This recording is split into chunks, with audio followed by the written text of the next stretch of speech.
Purposely. Your life, God's purpose. Listen at purposely.com. I think it was in the 80s that talked about women holding emotional labor. So not only do we have all these responsibilities that we have, no matter what season of life you're in, but then women naturally, I think it's our God-given nature that God allows us to be able to hold a lot of things. There's this blessing in Psalms for daughters about may they be like the corner pillars in a palace. And if you think about the corner pillar, that's meant to like hold up great weight.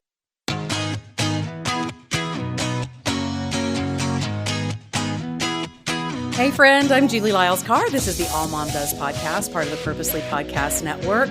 You know that we love to come to you with information and inspiration about the life you're living. Sometimes it's just me talking about stuff going on in my own world. Sometimes I have on some of the most amazing guests, some of whom you may be familiar with, some of whom you might not have heard from before.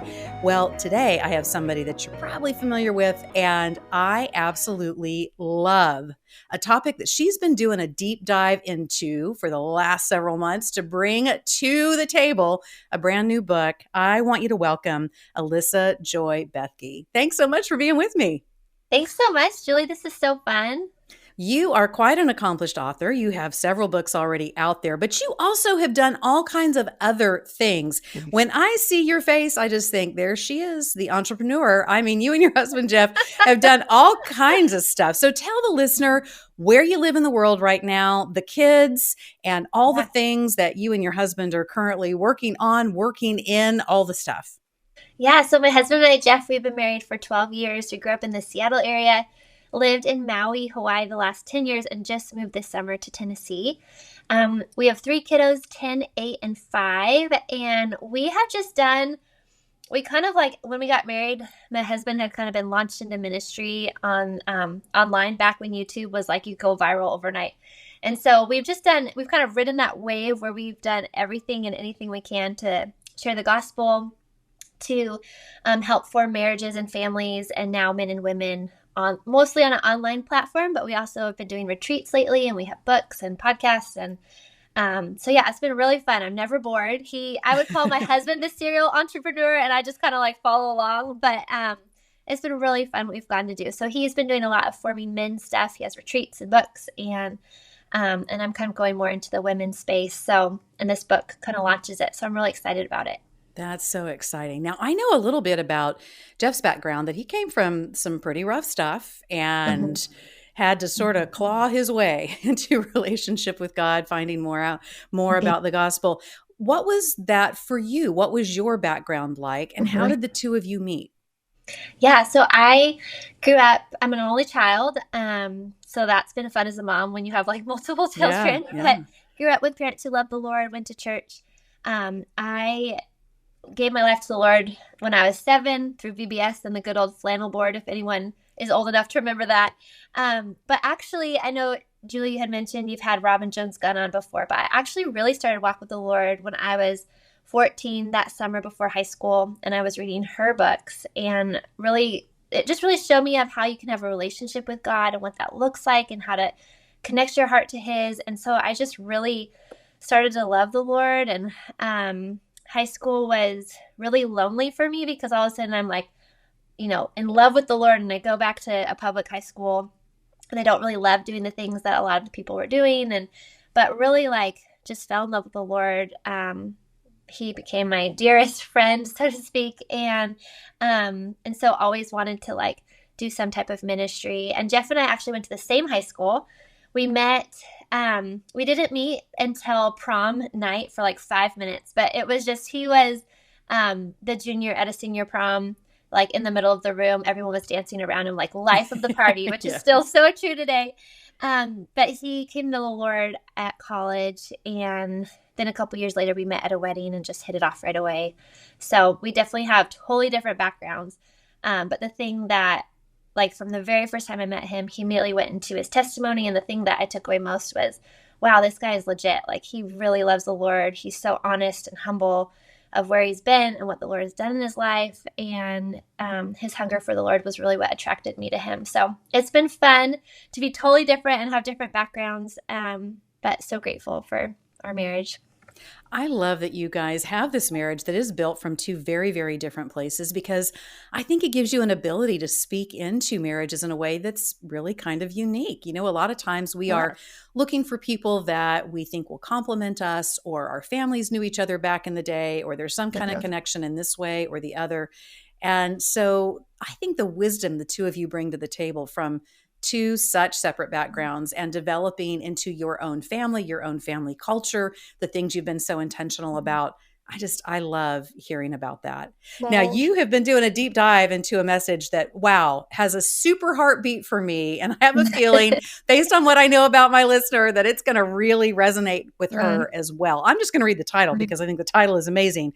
When Doing It All is Undoing You, Meeting God in Your Unmet Expectations. Now, I know for me, when I take a look at that title, it is so true in my own life, so true in the lives of the women that I have ministered to, who are my friends. We all feel like we are trying to do all the things all the time in a way that I think is somewhat unique. In some ways, I can reflect back and see it to some degree in the lives of some of the women who've come before me in my family line. But we really are in a season where not only are we supposed to have these gorgeous Pinterest-worthy homes with organized spice drawers and all the things, but we're also supposed to be these career women as well. I love that we have all these opportunities available to women today, but we are seeing women report that more than ever, the levels of burnout, health issues, all kinds of things are more significant than they've ever been. And Alyssa, when I was in full-time ministry, one of the things that I began to see that psychologists had seen a few years before in the general population, but we were seeing show up more and more in faith populations, was what we colloquially called the walk-away wife syndrome, where a wife would hit a point dealing with the kids, going to work, trying to manage the romantic relationship, all the things. She would hit an inflection point, Alyssa, and just walk away. I mean, it was wild to see it happen. So this title for me, both on a level of, that's how I feel, doing it all, it's undoing me, but also on a deeper level for things that I've seen, really resonates. Tell me about your journey to wanting to write about this. Well, I love that you share that, Julie, because I would assume that you're probably a little ahead of me. And so I think this topic hits women all ages. I feel like it, like teenagers, 20-year-old, I'm in my late 30s, 40s. I think totally what you're saying is just we're living in a culture where what you said, there's so many opportunities for women, which I'm so grateful that we've gotten to that place in culture. But often we then take opportunities to be pressures and expectations. So not only do we have all these opportunities, but now we think that it's our responsibility to do all of them. And if we aren't, we're not enough. I think we go a lot in between feeling like we're too much and not enough at the same time. And so we try to take on all these things, and then we see what everyone's doing online, and we love, I love all the gifts and talents my friends have, that they're so great at decorating their houses or making wonderful meals or whatever it is. But then I come away subconsciously feeling like, well, I need to be doing all that. And if not, I'm not enough. And so I think there's that aspect of just the general, expectations of what women need to be today. Especially there's such a pressure, what you said, of having a career and being a mom. And I think there's a pressure too of this lie that we have to work like we don't have families and have a family like we don't have work. And so it feels like this unattainable thing. So there's that pressure. But then I think on top of that, there was a psychologist who did a study that I wrote about in the book. I think it was in the 80s, that talked about women holding emotional labor. So not only do we have all these responsibilities that we have, no matter what season of life you're in, but then women naturally, I think it's our God-given nature that God allows us to be able to hold a lot of things. There's this blessing in Psalms for daughters about, may they be like the corner pillars in a palace. And if you think about the corner pillar, that's meant to hold up great weight. I think we're naturally gifted with this ability to hold a lot. But then I think it can quickly become, and so he said in this, psychologist was talking about emotional labor, where we naturally not only know we have so many emotions, but then we can immediately feel the emotions of a room. When someone walks into a room and they're anxious, you immediately know it. It just brings down the whole room, or we carry the emotions of our children or our husband or our friends. And so we just hold so much. And I think oftentimes we're made for that, but then it can become topsy-turvy because we feel like it's our job then to be responsible for everyone's emotion. I think for so long as a people pleaser, I felt like it was, and this is what really broke me and made me feel like I was coming undone. And that's where the book kind of started, was 3 years ago. We had just moved again in the same place that we'd come from, a 6-month remodel. My husband and I had kind of divided and conquered, which you need to do in certain seasons, but it just had gone on for too long. And so it's like, okay, how do we connect again? What does it look like to have rhythms? And then my children were just like, they were little, so there was tantrums going on. Homeschool was hard. There was anxiety and perfectionism. And it's like, no matter what I did, nothing was fixing it. Nothing was helping. I couldn't manage the outcomes of my emotional well-being of my home. And I felt like I was coming undone. And so I found myself multiple times in a week having these meltdowns in my room, where my daughter was having a meltdown because she was struggling in school. I was having a meltdown. And it was like, okay, I am not okay. I feel completely undone.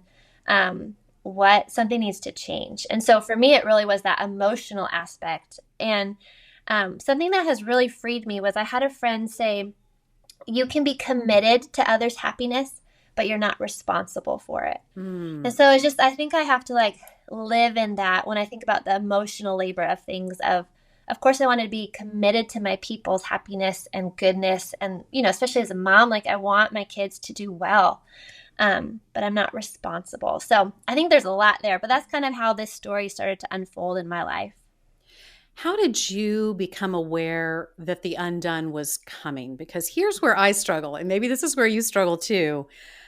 I can look back in retrospect and go, oh, yeah. So if I had been able to cut this off or stop or pause or do what I needed to do 3 months ago, when I was already having some sleepless nights or some heart palpitations or whatever, then we wouldn't have had to have hit this today, where it is just a complete loss of mascara and all the things. Yeah. So when you look back, do you see now some markers that were a lead up to undone? Because I think it's possible the listener is going, no. Yeah, I'm stressed and I'm anxious, but I'm handling everything, because I don't know about you, but I still can be pretty high functioning even when things are coming undone and not realize how close to the rocks we're sailing. So give us some guidance on how to be aware that this is coming, this undone can be coming. Yeah. Well, I want to say first that I've lived this message out. I have learned so much, and I'm not the same person I was when I first wrote this book. And I still feel like I'm coming undone often. And any author will tell you that you live a story, you write it, and then you live it all over again. Yes. But, I could go in and tell you all about how I'm coming undone right now. But the difference is that I, just what you were saying, I can recognize it and I go to the Lord. And I think the biggest thing was, for so long, I had neglected my own heart. As a mom, it can be like, I just need to care for everybody else. I need to care for my husband. I need to care for my kids. I need to care for my family and my friends. And I just completely neglected how I was doing and was not curious with myself, did not give my heart space to be like, hey, what's going on in there? How are you feeling? I just stuffed everything and numbed everything. And so then when I actually... And just what you're saying, high functioning. If other people aren't doing well, then I'm okay. I can kind of keep the bus going. And then as soon as we for us, as soon as we moved into our home and it was like a new rhythm, it was like, okay, I'm not okay. And so I think, and I think too, I don't know if you're into the Enneagram, but I'm an Enneagram 9. And so I'm a peacemaker naturally. I like to, I don't like conflict. And I also have a really hard time saying what my needs are, which I think a lot of women struggle with, especially if you're caring for a lot of people. It's hard to be honest with what we need. And so I think for so long I had operated in that. And I think I had kind of believed this lie for so long, my heart doesn't matter. What matters is me taking care of everybody. And so, and you can I think the culture then says, well, have self-care for women. And I'm like, self-care is great. I love getting a manicure. I love going to the coffee shop, but that does nothing for my soul. That does nothing for making sure I'm emotionally healthy. It's a great break, but what are we doing to actually care for our souls and our emotional health so we can be people of love to other people? So I don't even know if I think it was, I couldn't even like pinpoint a moment. I just know for so long I had operated in just like care for all your people. You're responsible for the emotions and just keep stuffing and numbing. Right. I have often thought of myself, and I know others who definitely feel this way. And it's one of those things that is potentially a gift and is also a gift you have to be careful with, which is the gift of being a satellite dish. Where you're picking up on all the signals. Yes. And in a way that can be really beautiful. The Holy Spirit can use that for an amazing kind of discernment and knowledge. And in a way that can be really difficult, it can turn into being so aware. People pleasing can come from that, over responsibility, all kinds of things. And for a lot of us as women, even if we aren't, kind of naturally or spiritually gifted that way, it turns on when we become moms, because we have to be the one listening and paying attention and making sure. I mean, I get tickled, and it's a simple thing, but we have a dog who's just turned 18. Wow. Alyssa. And hey, listener, if you're out there and you're considering a puppy, I just want you to take in that number, okay? Because all the people who wanted that puppy moved out of the house a long time ago, and she is still with us. And she's been sleeping in our bedroom at night. And it's fascinating. Just like when the kids are little, my husband's great. He's a great dad. He's wonderful. But he does not hear that dog when she needs to get up in the middle of the night. Yes. And satellite dish Julie is like back on full tilt, even though I don't have babies in the house anymore. I'm aware of her. I think women really resonate with what you're saying, Alyssa, that burden that we carry even when we don't realize that burden's there. Yeah. You said a word that I think is really important. Personal integrity, telling the truth, those things are really important to me. Do you know who I'm at times the most dishonest with when it comes to this place of undone? Is myself. I have a hard time saying, wow, honestly, I need help. Honestly, I don't have it in me to throw the dinner party. Honestly, I don't have it in me right now to navigate the paperwork that needs to happen for the next kid's college, whatever. And I have a really hard time asking for help in that way.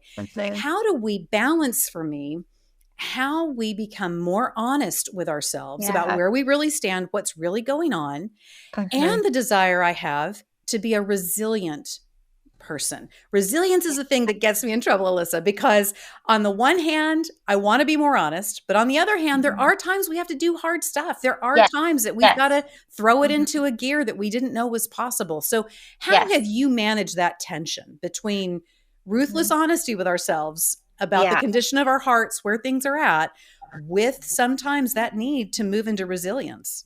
Yes. I love that you brought that up, because I think that is so key. And that's my biggest heart. One of the biggest keys that I hope women will take from this book is to be honest. I think for Christian women, especially, it is so hard to be honest with ourselves. And it's so hard to be honest with God. I think we feel like even if you feel like you don't have to do it all, we feel like we have to do it all perfectly, or we have to have total joy, or we are responsible and we should do hard things.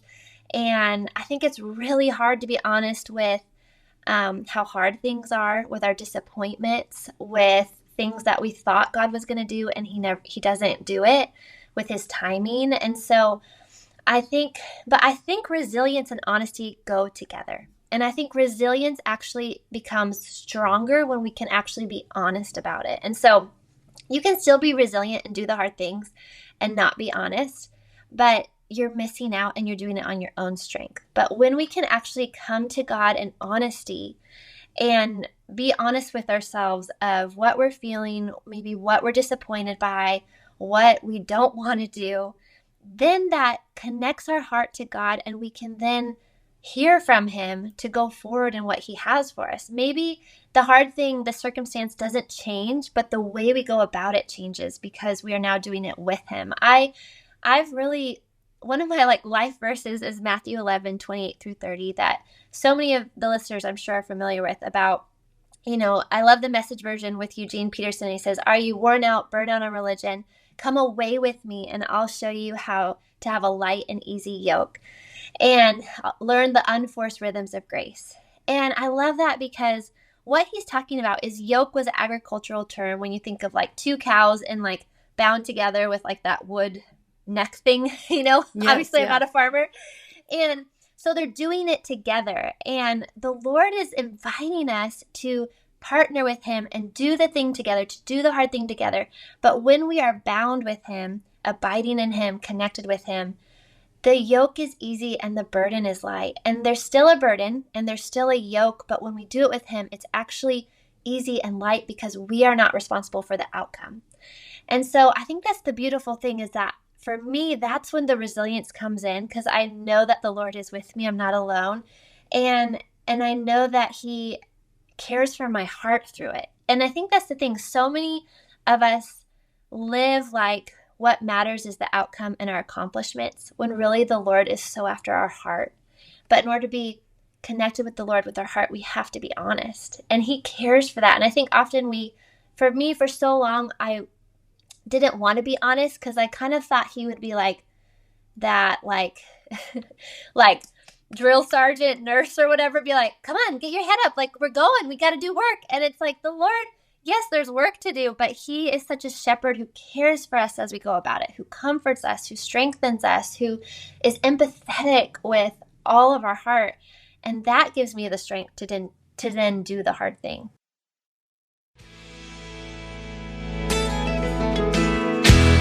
Thank you to our sponsor, George Fox University. George Fox University is unique. It is a Christ-centered, student-focused university where your student is going to be appreciated for the individual they are, the learning style, and the goals that they have, while also keeping focus on their relationship with Christ. I want you to go check it out at georgefox.edu. Again, that's georgefox.edu. Thanks so much for being our sponsor, George Fox.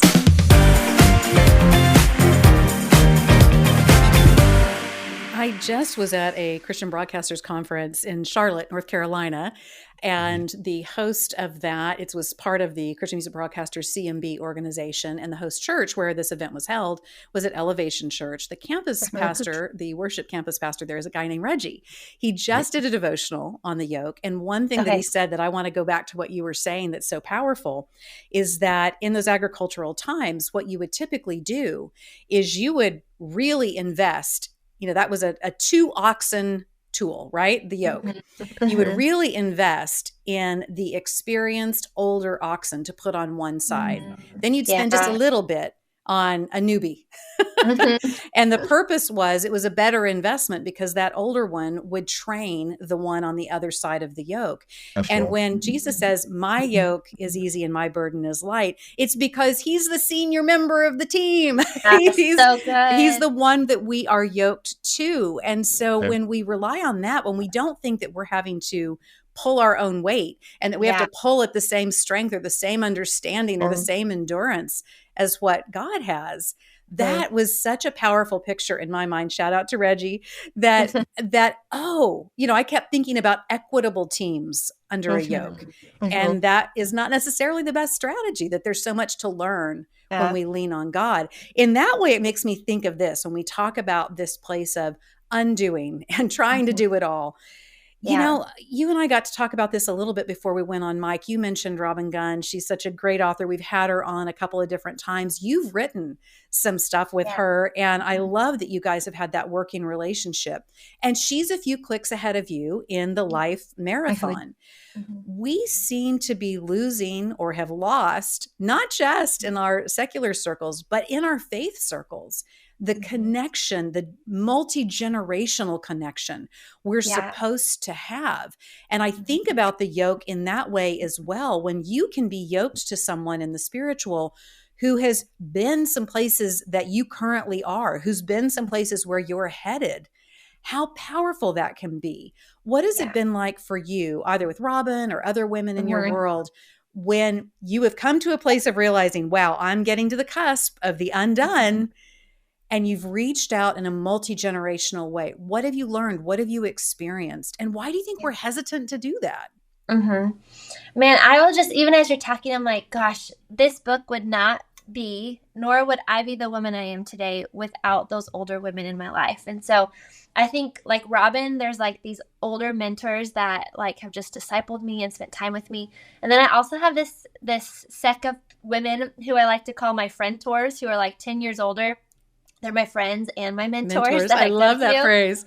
Because they're just like really good friends. And actually the whole book came from when I was coming undone and having all those meltdowns. I called up my dear friend Sarah, who's 10 years older, and I just was like weeping, and I was like, I don't know what to do. Nothing is nothing is working. I'm not fixing it. And instead of giving me a 5-step plan or like, this is what you need to do to help with homeschool or your kids, she said, Alyssa, you need to take a season where you tend to your heart.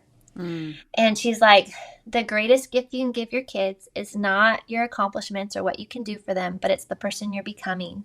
And so you need to take time to like be curious with your heart, to slow down, to say no to things. She goes, it may be a month, it may be a year. Your kids will be okay. If you don't homeschool for the rest of the year, your kids will survive and they will be great.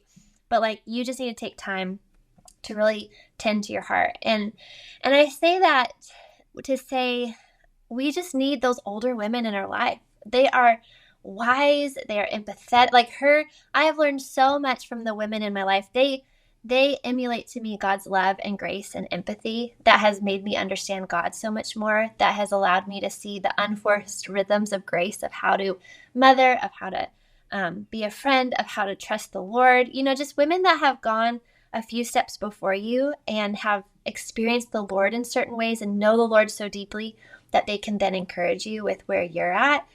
I just think so much of Hebrews 12 when it says like the saints that have gone before us, like they've run before us, and we need those people in our lives to give us courage and to kind of help us kind of have hope for when things are really hard and we feel like life is coming undone. And I have thought so much about why mentorship is kind of wonky and we don't take advantage of it. I think there's a lot of like ideals that we all hold, I think, from both ends. I think older women and younger women, and that don't come to fruition, and so we give up on it. And I think it can just be so much easier than we think. I think oftentimes we can think for younger women, oh, I need to find one woman who is most amazing at everything that I want to be amazing at, and like just ask her to be my mentor and have this amazing relationship.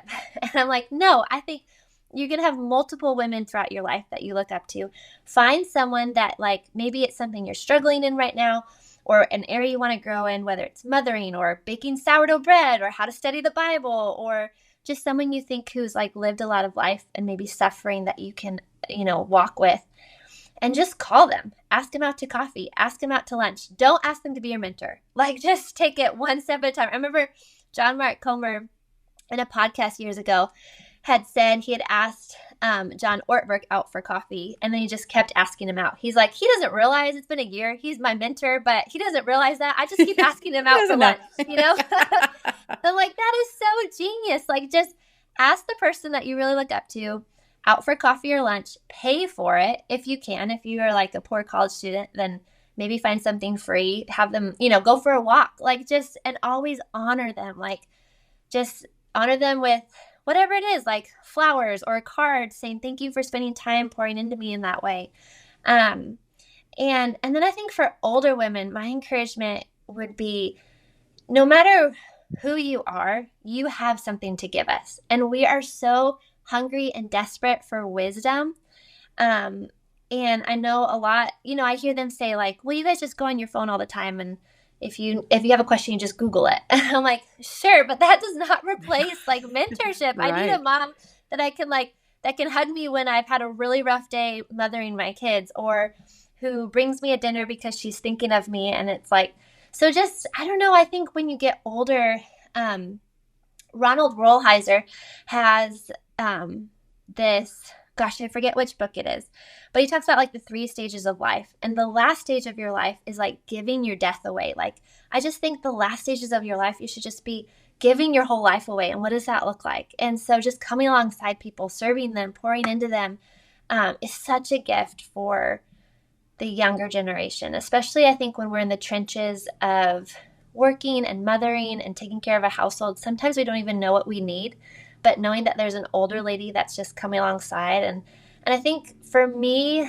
I'm like so passionate about this topic, but the people that have been the most meaningful in my life and that have made the most impact is not because of what they do or their resume. It's the person that they are. Right. And so it's like their presence. So it's when I'm with them that they listen and they empathize and they pray for me, and then they check in and say, hey, how's that going? They speak truth over me, or like, like life or prophecy. Those are the people that's who I want to be. I want to give my presence away. And so I think no matter what your life experience is, just being that person that is non-anxious and peaceful and gracious and listens is like such a gift for us as a younger generation. And so anyway, I think there's so much there, but I think one, to just say we all need it. Like, it is the greatest gift in my life. It has been the greatest gift in my life. And if there's a woman that you look up to, just ask her for coffee and see what she says. And if she can't, then try to find another woman that you can go to coffee with and just kind of see how it goes. And come ready with questions like, hey, I want to learn from you. Like, these are 5 questions I want to ask this woman, because I really love how she parents or whatever.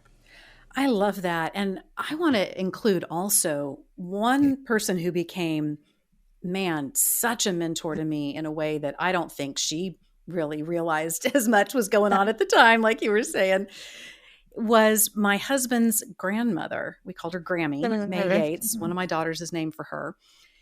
And here's the thing. Grammy was already in her 80s by the time I met her and when Mike and I got married, and she lived to be 96. What's interesting, Alyssa, is that me of my own volition at that stage in my life, I don't even know that I was looking to her as a mentor, because I was thinking, oh, I need to talk to the mom. I've got this toddler. I need to talk to the mom whose child is starting kindergarten, or I need to talk to the mom who has 2 kids because we're considering having another child. I wasn't thinking big enough.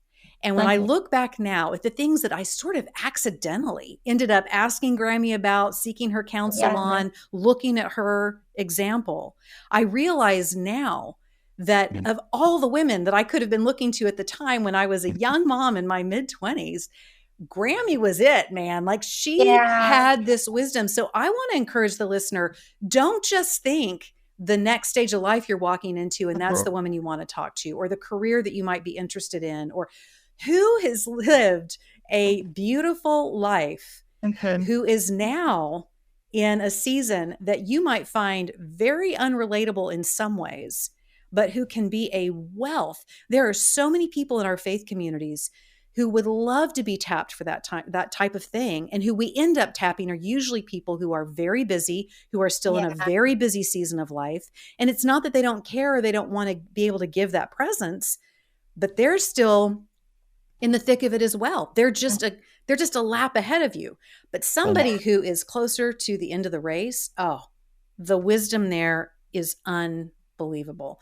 So Alyssa, tell me this, because there are times that we kind of realize we're coming undone. Then there are times that we undo stuff. Okay, so confession. I am the queen of, today's the day we're going to clean out the pantry. And we pull everything out of the pantry and we put it all over all the tables.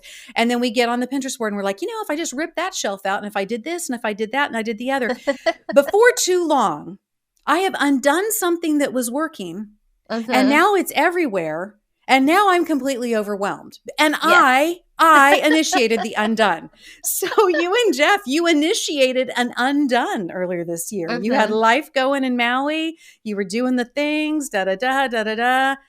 Let's move to Tennessee. So talk to me about the places where the undone is something that we feel called to do. We think we're supposed to do.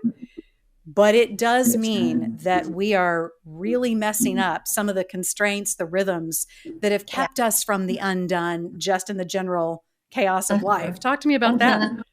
Yeah, I think that's so poignant what you're saying, because I feel like I think we become undone because, our emotions are tangled up. We haven't spent time to care for our hearts, whatever. And then there's times when we realize something, like, and I'm especially thinking of inner work, like, oh man, like, why am I a person of anxiety? Like, why is that so plaguing to me?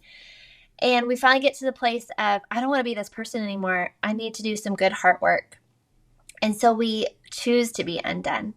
And I think I think there's 2 things. I think one, we neglect it a lot of times because it's just too scary. We're like, I don't want to go there. What happens if I open that Pandora box? Like, what happens if I'm really honest with my actual disappointment? I feel like I have to hold it all together. I'm barely getting by. If I open that, like, I'm not going to be okay, and my people aren't going to be okay. And I don't have space and time to do that. And then I think there's times where we finally get to a place of like, no, I have to go there. I need to change. And so we start to like unravel things. And obviously I know what you're talking about with the move, and I'm talking more inner heart work. But I think either one, the undone can be very scary. And I think we don't want to be there because we're not in control. But I think the thing that I have learned the most is that actually when we become undone, it's actually God's beautiful work, because then he can put us back together and we're actually better than when we started. That there's deep, beautiful work that he wants to do, and it's not going to be comfortable. It's not going to be easy. Like, we have to go there. We have to address it. We have to be honest. But actually, that's the exact work God wants to do, because he doesn't want us to stay stuck. He wants us to become fully alive. I love that. I forget who said it. Sorry, I'm like missing all my big people that said things, but they said, I think it was a saint back in the day, and it said, the glory of a man or woman is them being fully alive. Mm-hmm. But when we aren't willing to go there, if we just keep stuffing or like living so fast and furious that we don't take time to care for our heart, we actually aren't living fully alive. And so I think just knowing that it's an invitation, that we don't have to be scared, that God actually is the greatest healer, and he wants to make us wholehearted, whole and holy. And that when we actually become undone, it's a beautiful thing that the physician can then put us back together. And I think as far as the move goes, for sure, like I think so many people can relate to that. I've known so many people since COVID that have moved. And it can be really scary because you're like, oh my gosh, the rhythms aren't the same. We don't have the same community. There's just, everything is new. It feels like your whole world's upside down. And I'm like, yes. But I think when you know that God is inviting you into that like for us, we loved Maui so much, but there's also things about Maui that just felt like the door was closing on our time there. My husband travels a lot for work. He was getting to be gone more and more, where it was just hard on our family. And then we're kind of anticipating our kids as they're like going towards the teenage years, of just wanting to give them every opportunity they can. And not necessarily like athletics, but I'm just talking about like, we want them to have like people to marry. Like, we just want more opportunities, that like people who love the Lord. And so I think any move, I've felt like my life lately, I'm just free falling, but it's like, and it can be really scary, but the Lord is so faithful. And I think when you know that is what God has called you to, or what that is the work that he's called you to do, I think so often we feel like we're coming undone because we're doing a bunch of things that God hasn't actually asked us to do. And so I think a great question is, Lord, what is mine to do? And so when we felt so clearly God ushering us into Tennessee, it was like, okay, I know there's going to be difficult things about that, but I know that is his best, and I want to say yes to that. And so, yeah, I just think we have such a good Father who wants to make us people who are truly like rooted and secure in who he is, and that are bold and faithful and living by faith. And that often is when we surrender and like, okay, Lord, have your way.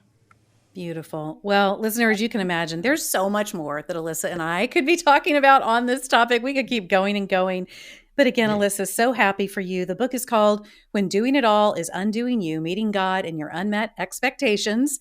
So listener, you can go check that out, and we'll have Rebecca put that in the link. It's going to be available wherever you buy your books. Also, there's some great pre-order stuff that you can go get. So be sure and check that out. Again, we'll have links in the show notes. Alyssa, where's the best place for the listener to interact with you and see what all is going on in your family life and all the great things that you guys offer? Yeah, thanks, Julie. You can find me on Instagram at Alyssa Joy Bethke.